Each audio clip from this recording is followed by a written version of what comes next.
días, bienvenidas, bienvenidos a OnePlus, más color, más TV, en este martes 7 de septiembre. Hoy tenemos el gusto de contar en nuestro espacio de entrevistas con el doctor Carlos Estarellas Velázquez. Vamos a hacer un análisis sobre la situación política del gobierno frente a la Asamblea. Luego, la parlamentaria Cristina Reyes nos trae en nuestro espacio editorial un tema que siempre ha sido de su preferencia, el IES. Nos va a hablar acerca de los correctivos necesarios y urgentes. También hablaremos con el endocrinólogo Carlos Solís Sánchez acerca de esta pequeña glándula en forma de mariposa que puede complicar bastante nuestra salud cuando deja de funcionar correctamente. Y bien, vamos con lo ofrecido para iniciar. El pasado periodo legislativo tuvo un fuerte rechazo ciudadano, llegando a sus cifras de aceptación a entre 5 y 8%, debido a lo que todos conocemos: flagrantes actos de corrupción, prioridad de intereses partidistas y personales por sobre el bien del país. Pero este nuevo periodo parlamentario parece ser la continuidad del anterior, según algunos analistas, llevando en sus entrañas, dicen, los mismos vicios y mañas. Damos la bienvenida al doctor Carlos Estarellas Velázquez. Él es docente en la Facultad de Derecho de la Universidad Católica de Guayaquil, secretario general de Autoridad Portuaria de Guayaquil, coordinador del Directorio de Autoridad Portuaria, subsecretario de Pesca, editorialista de los diarios del Telégrafo Expreso y el periódico digital Desde Mi Trinchera, subsecretario del Ministerio de Relaciones Exteriores del Litoral, con rango de embajador por 3 ocasiones, árbitro de la Corte Permanente de Arbitraje. Bienvenido, doctor, qué gusto tenerlo con nosotros. La última vez tuve el gusto de conversar con usted personalmente en el set de Guayaquil, pero ahora, aunque sea por este medio, es un placer. ¿Qué opina de la nueva asamblea después de más de 100 días de gestión? ¿Cómo está, Yolanda? El gusto siempre es para mí poder conversar con usted, que es una periodista tan talentosa. Yo lo que veo en la Asamblea es que lamentablemente no han variado las características de asambleas similares. Es decir, los legisladores son licurgos criollos que deben de ir a legislar y a fiscalizar. Pero obviamente para poder legislar hay que conocer sobre el derecho, y para poder fiscalizar hay que tener la entereza de hacerlo. Yo creo que la actual asamblea ha sido un poco tibia y la encuentro en el limbo. Todavía no logra, digamos, concretar esas aspiraciones que el pueblo ecuatoriano le exige a la asamblea, con un factor, digamos, de mayor trascendencia, porque la Asamblea, que antes se llamaba Congreso Nacional, es la base del sistema democrático. Por lo tanto, si la Asamblea comienza a andar de manera mala y no puede cumplir a cabalidad sus funciones, si existen otros intereses, sean estos intereses partidistas, sean estos intereses personales, obviamente eso va a deteriorar el sistema democrático en el Ecuador. Efectivamente, realmente la población escogió, no importa con qué margen, pero escogió a Guillermo Lasso como presidente de la República con un determinado proyecto político. Él ya anunció algunas cosas para poder cumplir con su ofrecimiento de campaña, por ejemplo, de recuperar la dinámica del empleo para el país, ¿no? La recuperación económica. Y para ello ya habló de algunas propuestas en el orden tributario, laboral. Hasta ahora no se envían estas propuestas a la Asamblea. Muchos analistas piensan que es porque ya de antemano se cree que no van a pasar.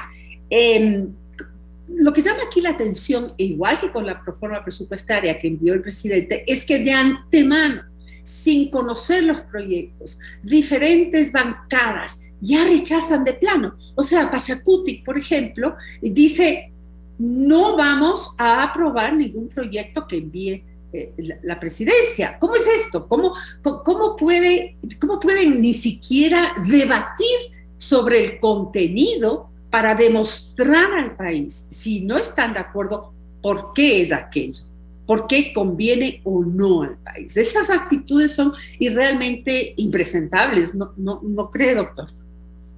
Totalmente, yo coincido con usted. Parece que los asambleístas son de la familia Contreras, es decir, están en contra de todo. Y sus intereses, y eso es lo lamentable, están sobre los intereses del país, los intereses del Ecuador. Es decir, esa predisposición a negarlo todo antes de que el gobierno presente sus proyectos es muy negativo y solo demuestra que no quieren dejar que el Ecuador pueda salir adelante. Ojalá esas actitudes personalistas o partidistas terminen. Y quizás está, Yolanda, en la conformación de las listas de los asambleístas para ser candidatos. Yo me acuerdo en el regreso a la democracia en 1978, se escogían, tanto en esa época se llamaban representantes, no legisladores, el representante nacional y el representante provincial, a personas que tenían, digamos, un reconocimiento en la sociedad y eran personas que podían aportar dentro de la Asamblea Nacional. Hoy, lamentablemente, no se ponen los mejores candidatos para ser asambleístas, sino que se ponen a los incondicionales, al partido o al jefe del partido, y los resultados es una asamblea que no sabe por dónde ir. Es decir, parece que es un coche que tiene varios caballos, pero que cada caballo va por un lado y por lo tanto el coche no adelanta. Es lamentable y ojalá rectifiquen por el beneficio del Ecuador. Usted dijo anteriormente que faltan asambleístas, a ver si le entendí bien, con suficiente formación, sobre todo en lo jurídico, ¿verdad? Porque es obvio, están haciendo leyes y están fiscalizando sobre bases legales y jurídicas, no sobre lo que se les ocurre ahí. Es que a veces pareciera que así fuera. Pero, por ejemplo, me llamó la atención justo esta mañana en el diario El Comercio, Mónica Orozco dice que, por ejemplo, en la Comisión de lo Económico, ¿verdad?, del régimen económico, el análisis de la propuesta presupuestaria no fue técnica, que no hay técnicos, que simplemente se aprobó un informe sin que siquiera conocieran a fondo los asambleístas. Entonces, ¿qué se les puede pedir como básico para su trabajo? Que, no sé, que traigan asesores que no sean choferes a la final, sino que traigan verdaderos asesores en las materias que no conocen. O sea, no se puede legislar simplemente con el estómago. Claro, Yolanda, el hecho es que la base del legislador es legislar, es decir, hacer leyes. Pero si no saben leyes, ¿cómo es posible que puedan legislar? Por lo menos tendrían que tener un alto sentido común, que parece que carecen. Entonces, es escoger personas que no conocen de leyes, peor de fiscalización. Y usted señala un punto muy importante. Además, los dividen en comisiones, pero esas comisiones son un botín político y no es un botín técnico. Entonces los que están en la Comisión de Economía no saben de economía, y los que están en la Comisión de Relaciones Internacionales no saben de relaciones internacionales, y los que están en educación nunca han leído un libro. Entonces ese es el problema grave que tiene el país. Yo por eso siempre he dicho que el Congreso debería reformarse en el sentido de que deberíamos tener un Congreso Nacional dividido en dos cámaras, diputados y senadores, en el hecho de que la ley se discute dos veces, es decir, pasa por la Cámara de Diputados y va al Senado. Y dos cabezas piensan mejor que Ya, una. pero y si ninguna de las dos cabezas está suficientemente preparado, entonces, ¿cómo reforzar el tema de la formación de quienes están en la asamblea? Pero que además, sí, pertenezcan a partidos políticos que tienen una propuesta para el país, porque claro, debe cruzarse todo. Si existe, si quieren representar a la ciudadanía, pues tienen que haber llegado, se supone, con una propuesta definida. Por los requisitos, Yolanda, que hay que solicitar y reformar para ser legislador. No puede ser que los requisitos sean mínimos y que personas con muy poca preparación sean legisladores. Por eso le señalaba del retorno a la democracia. Los partidos políticos escogían personas para que representen esos partidos, pero que eran personas sumamente preparadas. Yo me acuerdo en el regreso a la democracia, a Raúl Clemente Huerta, Carlos Julio Arosemena, León Febres Cordero, Otto Arosemena Gómez, es decir, personas que tenían un gran conocimiento para poder legislar, pero resulta que de repente pasaron a ser populares y la persona que era popular, no importando que no conozca la ley, que no sepa fiscalización y que además no haya prestado servicios relevantes al Estado. Cualquier persona puede ir al Congreso a tratar de hacer una ley, por eso salen tan malas, a no fiscalizar sino por intereses. Entonces, obviamente es necesaria una reforma urgente en la conformación de la Asamblea Nacional.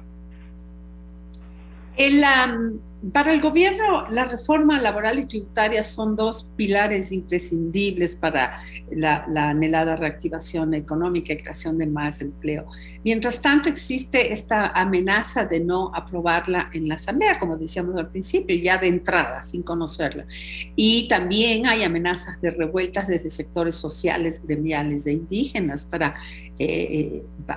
evitar y bloquear aún más estas propuestas. A todo esto, ¿cuál es la salida de gobierno? Pues cada vez anuncia con mayor fuerza una consulta popular. ¿Es conveniente para el gobierno irse por esa vía? ¿Será que piensa Lasso que el apoyo que tuvo en elecciones ha crecido de acuerdo a los números que sacan las encuestas? Difícil es, Yolanda, en un país donde no se pueden llegar a acuerdos mínimos sobre cuestiones fundamentales del Estado.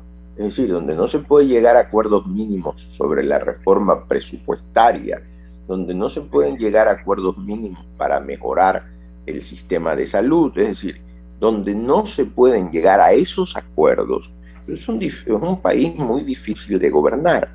Ahora, si no hay la voluntad de sacar al Ecuador adelante, es urgente, yo diría, llamar una consulta popular. Y yo creo que este sería el mejor momento, porque el gobierno ha pasado los 100 días, hay un éxito en la vacunación. Por lo tanto, si se va a llamar una consulta popular, desde mi punto de vista, es hacerlo ahora, porque el gobierno está en un momento muy alto de popularidad. Llamar un plebiscito. El plebiscito, Yolanda, no es otra cosa etimológicamente que órdenes del pueblo, es decir, acudir al pueblo, para que el pueblo decida.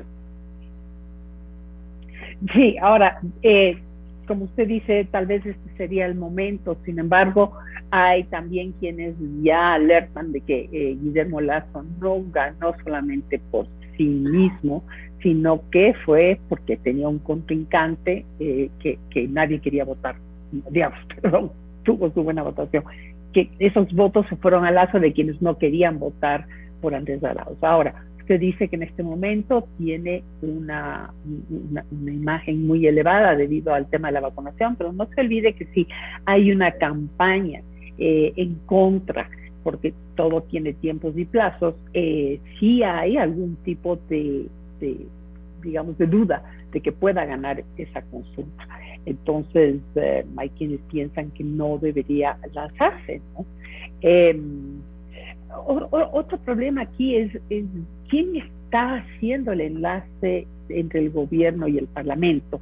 La ministra de Gobierno parece estar metida de cabeza con los temas de seguridad nacional, lo cual además está muy bien. Entonces, ¿cómo ve usted ese enlace? ¿Cómo ve usted el peso político del gobierno en la Asamblea?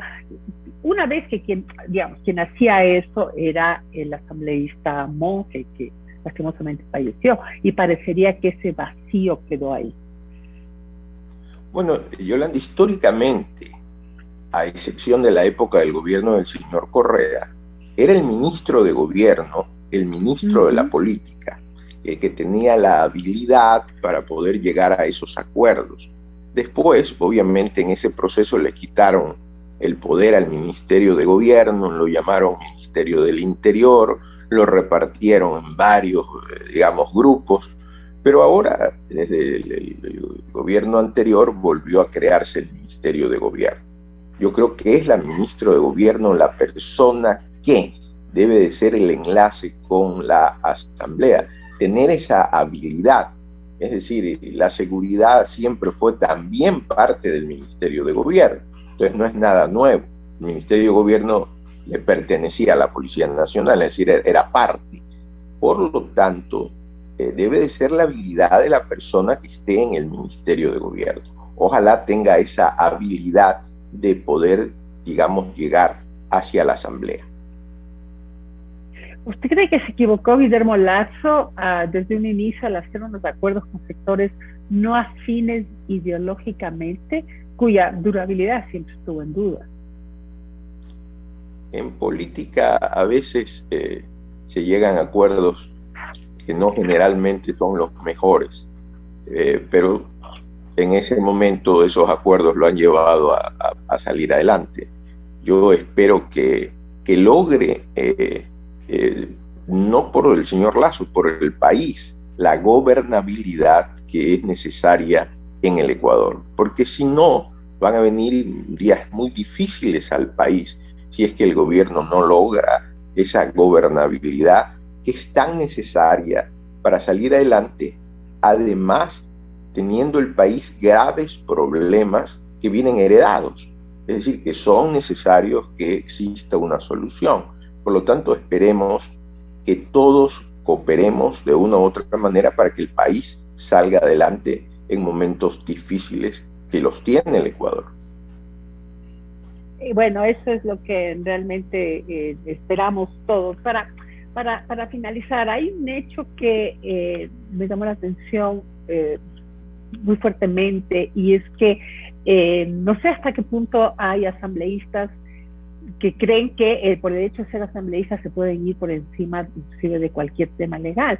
Le escuchaba al presidente de la Comisión de Fiscalización pedirle al contralor subrogante en este momento, al doctor Riofrío, que le dé los nombres y los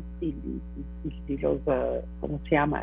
Y las carpetas de 32 asambleístas que estarían con glosas en este momento.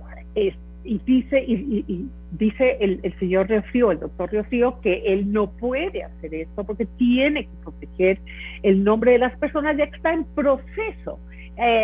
No está en firme esa glosa. Entonces, también creo que hay que pedirle un poco de ponderación a los asambleístas, porque no se puede ir contra la ley. Sé que el contralor subrogante ha pedido el criterio al procurador sobre este hecho, pero tampoco se trata de echar lodo sobre todo el mundo. Como usted sabe, en la glosa hay una predeterminación, hay una determinación, pero también hay la posibilidad de bajar esa glosa. O sea, entonces, ¿qué está pasando ahí también ya un poco con los dedos de algunos asambleístas que creen que se puede ir por sobre todo lo legal y lo ético? Bueno, el problema más grave en el Ecuador es que los organismos de control están en crisis y deben de ser reorganizados todos. Han fracasado en el país. La Contraloría General del Estado es un fracaso. Es decir, Isidro Ayora, que es quien lo crea, si viviera, volvería a morir al ver cómo está la Contraloría General. Y así pasa con la superintendencia y los organismos de control. Todo debería ser reorganizado con personas que tengan probidad notoria para dirigir esos organismos. Ese es el mayor mal que hay en el Ecuador, además de una corrupción galopante, donde los organismos de control y la función judicial deben de ser lo más rápido reorganizados. Ahora, usted tiene razón. Sí. Sí, iba a decir, estoy de acuerdo totalmente con usted, pero ¿puede un asambleísta, a cuenta de ser tal, pedirle a una autoridad que se vaya contra las leyes y la ética? No. Tampoco creo que eso sea dable. En eso concuerdo con usted. Hay el debido proceso y obviamente para las glosas existe un debido proceso y ese debido proceso debe de respetarse, porque si no, ¿en qué sistema jurídico, estimada Yolanda, estamos viviendo? Hay un proceso legal y ese proceso legal tiene que respetarse a todos los ecuatorianos. En eso yo comparto, digamos, su preocupación. Es el momento de que esos deseos, esas ganas de pelearse terminen en beneficio del país y que lo más importante sea sacar el país adelante y dejar odios por rencillas personales aparte. Ojalá se pudiera, doctor. Gracias por acompañarnos. Siempre es un gusto tenerlo y nos quedamos con eso. O sea, realmente tenemos que algún momento de nuestras vidas en esta república poner todos de parte para salir de un momento tan fuerte, agobiante que estamos pasando en Ecuador, no solo por la pandemia y la crisis económica, también hay crisis de tipo delincuencial, etcétera. Entonces se requiere de que todos nosotros pongamos de parte. Gracias, doctor. Muy amable por habernos. Saludarla, muy amable. Gracias.